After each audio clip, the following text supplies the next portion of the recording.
Hey there, everyone. Jay Kohler with VX3 and Solid State Designs here.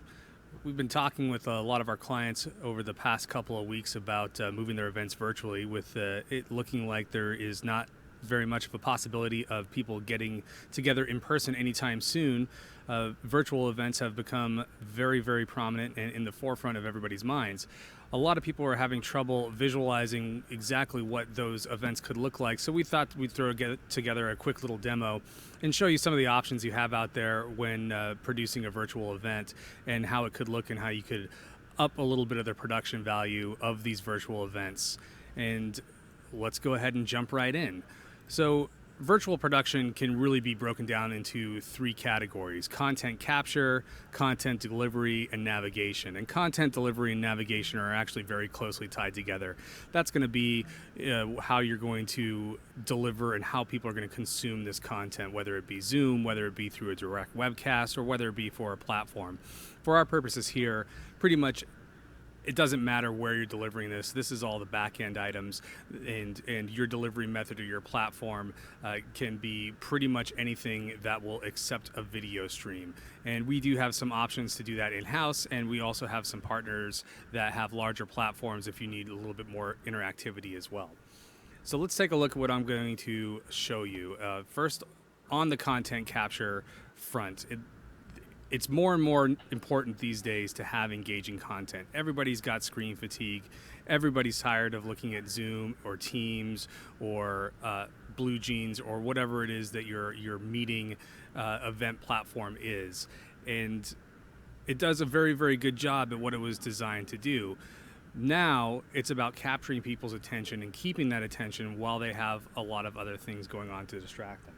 So what I'm going to show you here is how we're going to take that content and up it a little bit so we have your at-home audience a little bit more engaged. So these are the four things that we're going to touch on.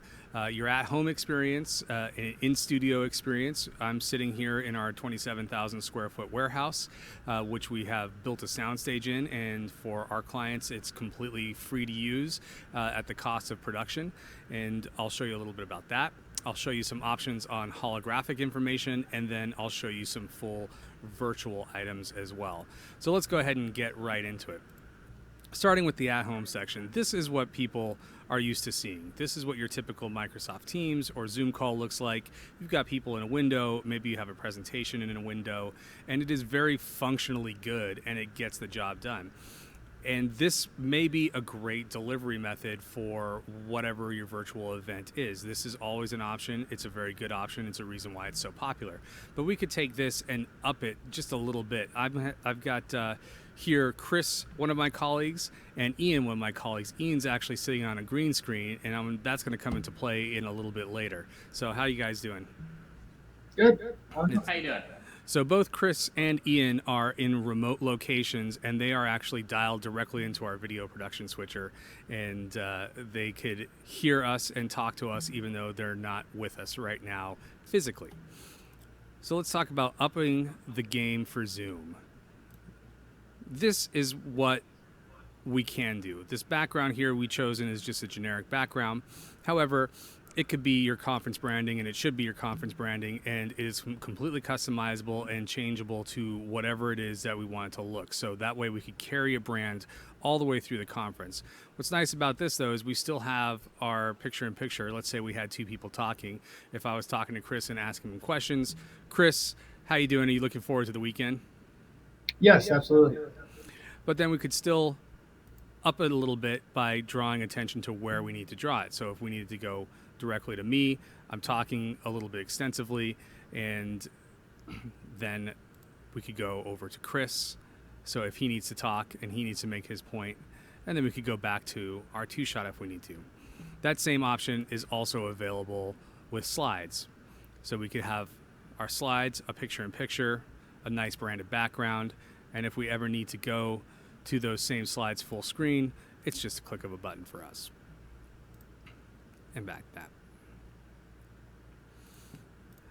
The second option is to take that same video feed and put it into our studio. If you still really want that live experience of being on a stage, having a studio available, I think, is a great value add. And you'll be able to utilize our studio. Here's what it looks like right now. There's nothing going on. It's dark. The only thing we have right now is a fan blowing air through the warehouse.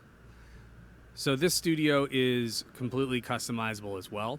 Right now we have an LED background and a couple lights set up. This is for a band. We've been doing concerts here on the weekends just to entertain people at home and to give our guys a little bit of training. And it's been pretty fun. And here's what it looks like when it's actually being in use.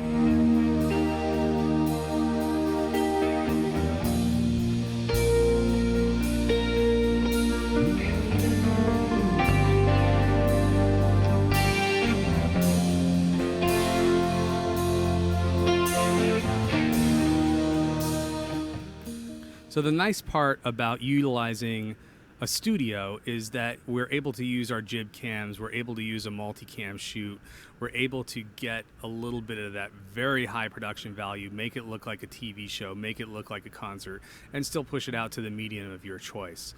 So this is an option that's available to everyone as well. And then our final option that we wanted to discuss was, let me go back one. Our holographic option. Also utilizing our studio, we can use our holographic technology to up the presentation a little bit.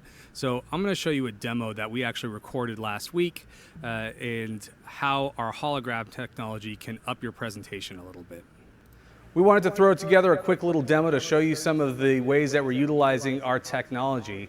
With the meeting event space changing and going online and virtual for at least the foreseeable future, we thought we would use some of our existing technology and show how we're repurposing that in order to get a more interactive and more engaging experience for your audience. The problem with online meetings is they tend to be a little bit two-dimensional and flat. Everything looks like Zoom or Microsoft Teams with people in a window, and there's not a lot of interest. So we thought we would offer up a little bit higher-end experience, and we're going to show that to you today. What you're seeing here is me on a stage that we put in and installed in our warehouse in Phoenix, Arizona. Behind me is an LED wall, which makes for a great backdrop that is completely customizable and changeable, and we have great control over color and the overall look, allowing us to get a background for maybe a main keynote presenter without having to do a lot of video trickery or green screen action or anything of that sort. But the big thing we wanted to show you today is how we're using our holographic technology in order to spice this up a little bit. I'm going to bring in my colleague, Paul. Hey Paul, how you doing? Hey Jay, how are you? Great. So I'm actually still standing here on stage by myself, and Paul is in another room on the other side of the warehouse. He's able to see me and interact with me, and he's able to do this in real time.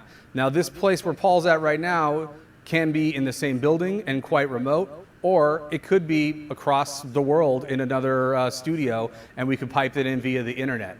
The important thing here is this is completely non-touch, and it's completely safe when we're worried about social distancing. And as you can see, Paul's here on stage with me, but he's not really there. He's actually just a hologram. So Paul, tell us a little bit about where you're at. Well, so I'm standing in a separate room, roughly 100 feet away from the studio, and we have various lights and cameras set up. We have a monitor here with cameras so that I can interact directly with Jay. I can see him, I can see what he says, and he can interact with me directly. Excellent. Thanks a lot, Paul. Appreciate it. So another way we could utilize this technology is to enhance the presentation. Part of the issue with having the web-based presentations is in order to show content, you have to either replace the speaker or you have to do a picture-in-picture or a split window. And it works very functionally great, except it gets a little boring and everybody's seen it. So utilizing our holographic technology, we could also creatively use our content to give a presentation. So I could be on stage and give my presentation, have graphics that look a little bit more interactive, look a little bit more in 3D space, and are able to have a real good interest. So you could see that we could have data and words, and they show up just great. And we could even do bar graphs or pie graphs or anything else of that sort. So here I have a bar graph, and as you can see, there's no video trickery. I could actually walk behind it, and I could even point to what I want to point to have a little bit more of an interactive presentation. And it just adds a little bit more production value and a little bit more interest to showing content to a web-based audience where engagement and retention is a little bit of a challenge. So I think using Holograph is a great way to present something that hasn't really been seen before. And with us being kind of locked down and having a little bit more control over our stage and our set, it's a good opportunity now to try something new like that. And I think it would be a great result for your end users. So the final thing I want to show you is our full virtual sets. This is a good option if you have a lot of remote content contributors. We could send out kits all over the world for people to be able to set up a relatively basic studio in their homes, and we could bring them into our video and production system and bring them into these virtual sets that really up the production value without people having to physically be in the room. So I'm going to bring back Ian here, and as you can see, Ian is on a green screen. He's a little cropped out right now because we're going to do some special work with him, but we're showing you on the green screen right now because we're actually not using a lot of lighting. So this green screen is set up with just office lighting, and Ian's got a very, very basic high quality webcam in front of him that has a ring light, and that's all the lighting we're using. And we did that by design so we could show that you can capture relatively good quality with very, very little production and still very easy to set up for your end content contributors who may not necessarily be tech people. So we'll go ahead and I'm going to take Ian's green screen out here, and I'll show you our virtual set. So we have this very large virtual set, and this could be a great hub if you're doing maybe an extensive online meeting where there's multiple sections. We could have a set that we're always coming back to that has different areas that we could use to keep people engaged and entertained. So what you're looking at right now is a looped video of Chris we recorded earlier on a green screen, and he's just moving around showing his presentation. But I want to show you this wide shot so you could see that there's a couple of different areas of interest. On the left, we've got a news desk with some content behind it. That could be our graphics, that could be video, that could be pictures. And then on the center, we got a wide format screen that Chris is standing in front of that he could give presentations to, and that content can be dynamic as well if we wanted to show it that way like it was a show. And then if you look on the right, we've got another small circular stage, and you're looking at the back of another monitor. So with this, we could easily push into Chris, and he could give a nice presentation with the content in his background. Or if we wanted to put Chris on the side stage, that's very easy as well. And we got his presentation there on the right. And we could also maybe zoom in a little bit on that so it looks like we have multiple camera shots. And then if we wanted to use the news desk, we could have Ian sitting at the news desk. And maybe he's taking questions from the audience to give back to Chris. So, hey, Ian, any questions from the audience? So far, no. We have no questions. We are All right, great. So then we'll just go back to Chris and have him finish up his presentation there. The virtual sets are also very good if you want to do something like a panel. So we're going to go ahead and bring in another set here. And this might be something that's very useful. We still have our slides behind Ian, but Ian's there, and he's live, and he's in real time. I'm on one side of the screen and Chris is on the other, so if Ian wanted to act like a facilitator of a panel discussion, this might be a very good way to keep it interesting. And of course, we always have the option of going full screen to either me or to Chris, and back to our virtual set. So there's a quick little demo of the options that you have available to you in producing an online or virtual meeting. Everything that I showed you is 100% customizable. The virtual sets are completely buildable to whatever we want it to look like, and we have the artists in-house that are able to do that. That's also a good option. There's a lot of people who build these as a hobby or as a side business, and so they're also available online for a couple of hundred of dollars. So it's a very easy way to get high production value for a little bit lower cost and still have something interesting to look at. So if you have any questions, feel free to give us a call at any time. We're always available. Thanks a lot.